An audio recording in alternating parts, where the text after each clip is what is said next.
विद्यार्थी मित्रांनो, आपण चिटणीसाची कार्यपद्धती ह्या विषयातील प्रकरण नंबर 5चा अभ्यास करणार आहोत। प्रकरणाचे नाव आहे कंपनीचे सभासद। तर उपघटक आहे त्यामध्ये प्रस्तावना, अर्थ आणि सभासदांची पात्रता। तर या ठिकाणी आपण कंपनीचे सभासद कोणाला म्हणतात आणि कोण कंपनीचे सभासद होऊ शकतात याचा अभ्यास करणार आहोत। या अगोदर आपण मागील व्हिडिओमध्ये आपण कंपनीसाठी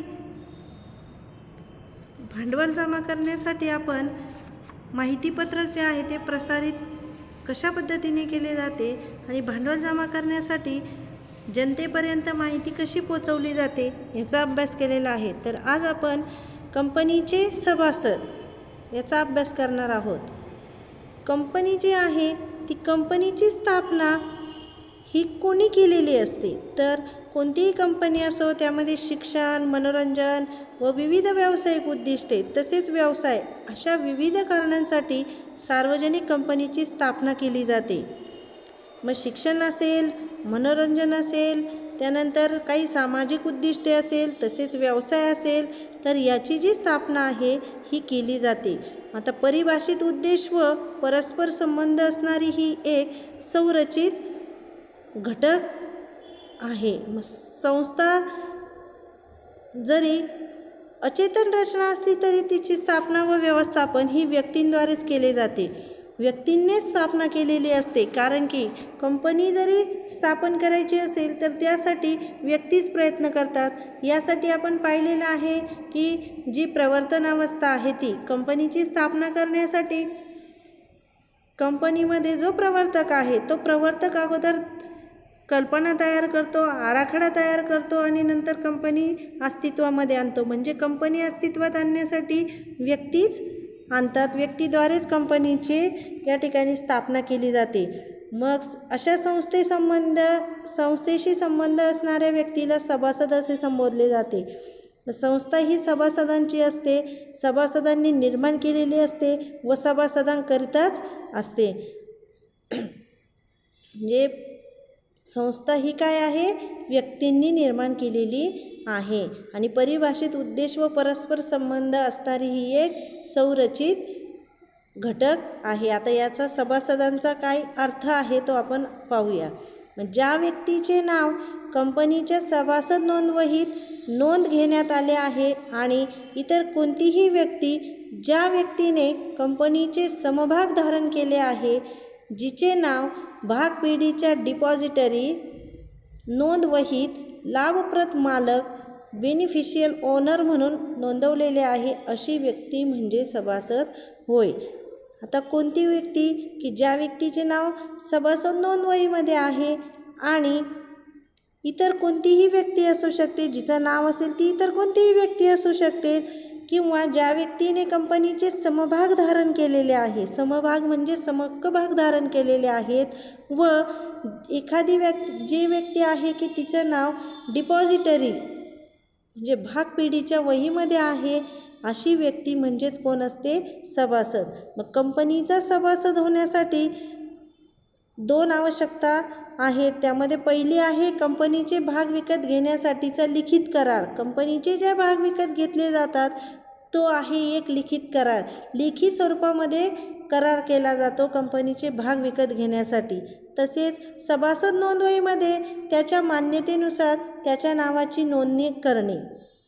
सभासदांची जी नोंदवही आहे त्या नोंदवहीमध्ये सभासदाच्या मान्यतेनुसार त्याच्या नावाची नोंद करणे, अशा दोन आवश्यकता सभासद होण्यासाठी कंपनीच्या ह्या दोन आवश्यकता आहेत। त्यानंतर सभासद विरुद्ध भागधारक हा जो पॉईंट आहे तो पॉईंट सध्या वगळण्यात आलेला आहे। त्यानंतर पुढे आहे सभासदत्वासाठीची पात्रता। आता कंपनीचे सभासद कोणास होता येते व कोणाला होता येणार नाही याचा आपण अभ्यास करणार आहोत। तर त्यामध्ये पहिला आहे सभासदत्वाचे निकष।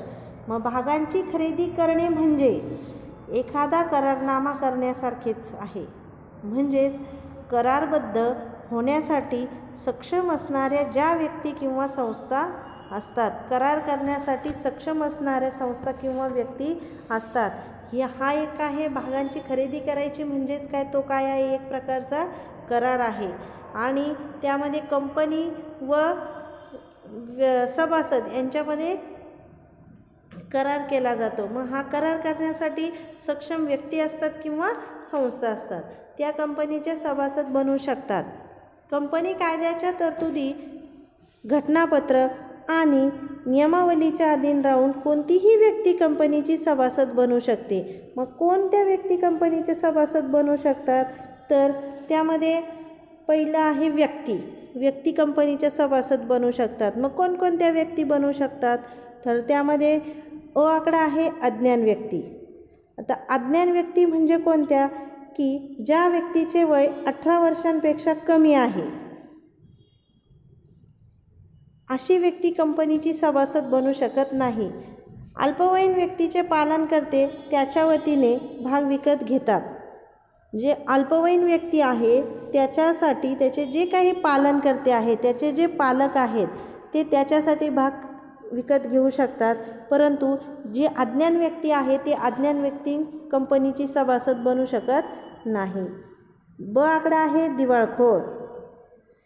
दिवाळखोर व्यक्तीचे लाभप्रद अधिकार अधिकृत व्यक्तीच्या ताब्यात गेल्यामुळे त्याचे सभासदत्व संपुष्टात येते.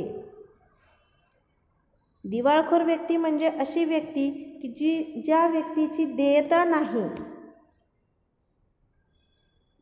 एखादे जर कर्ज घेतलेले असतील किंवा त्याच्याकडे जर काही रक्कम असेल तर त्याची देण्याची कुवत नसते, अशी व्यक्ती म्हणजे आर्थिकदृष्ट्या अशी व्यक्ती कमकुवत असणे, तिला दिवाळखोर असे म्हणतात. त्यानंतर आकडा आहे मानसिक असंतुलन. ज्या व्यक्तीचे मानसिक असंतुलन आहे, मानसिक संतुलन बिघडलेले आहे, अशी व्यक्ती करारबद्ध होण्यासाठी असमर्थ असते, ती अपात्र ठरते. आणि आकडा आहे विदेशी नागरिक.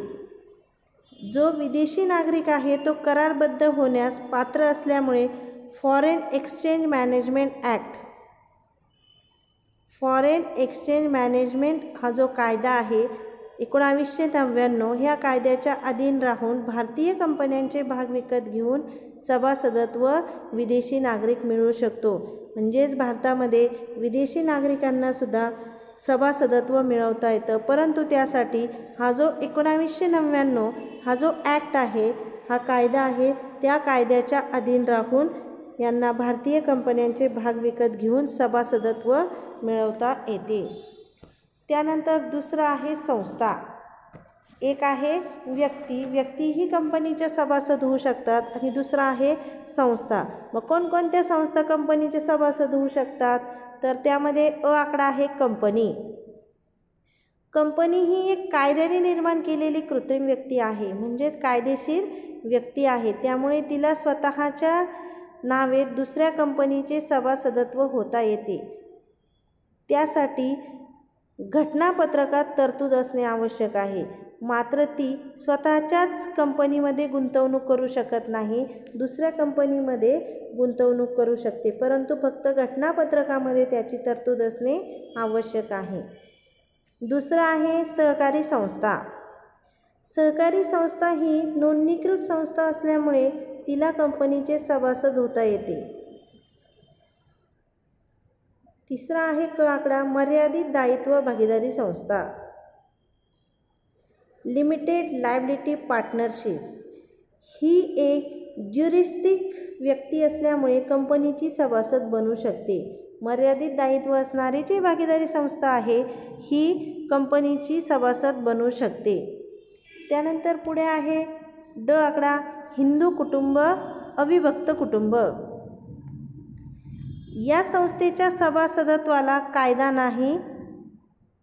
कायदा मनाई करत नाही, मात्र भागांची नोंदणी ही कर्त्याच्या नावाने करावी लागते.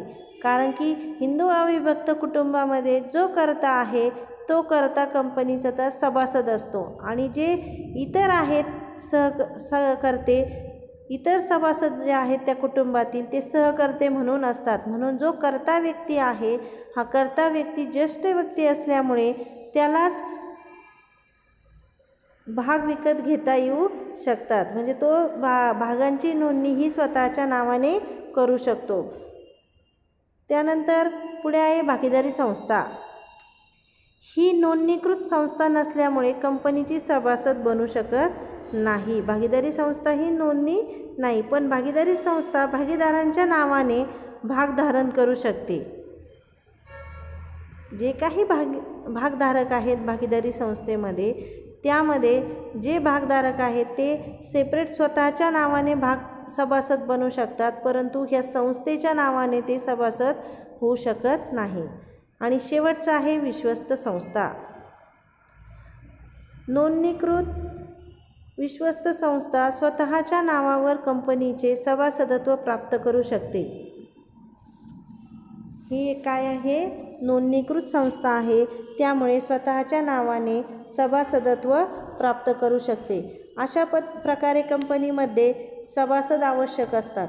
मग कंपनीमध्ये व्यक्ती आणि संस्था ह्या कंपनीचे सभासदत्वासाठी पात्र असतात. तर कंपनी ही सभासदांनी बनलेली असल्यामुळे कंपनीचे सभासद कंपनीसाठी अतिशय महत्त्वाचे असतात. तर कंपनीसाठी व्यक्तीही सभासद असतात आणि संस्थाही असतात. तर व्यक्तींमध्ये फक्त विदेशी नागरिक आणि हिंदू अविभक्त कुटुंबाचा कर्ता जो आहे तो कंपनीचा सभासद होऊ शकतो. तर संस्थेमध्ये कंपनी, सहकारी संस्था, भागीदारी संस्था आणि विश्वस्त संस्था ह्या कंपनीच्या सभासद होऊ शकतात ह्या संस्था. अशा पद्धतीने या ठिकाणी कंपनीचं सभासदत्व आहे.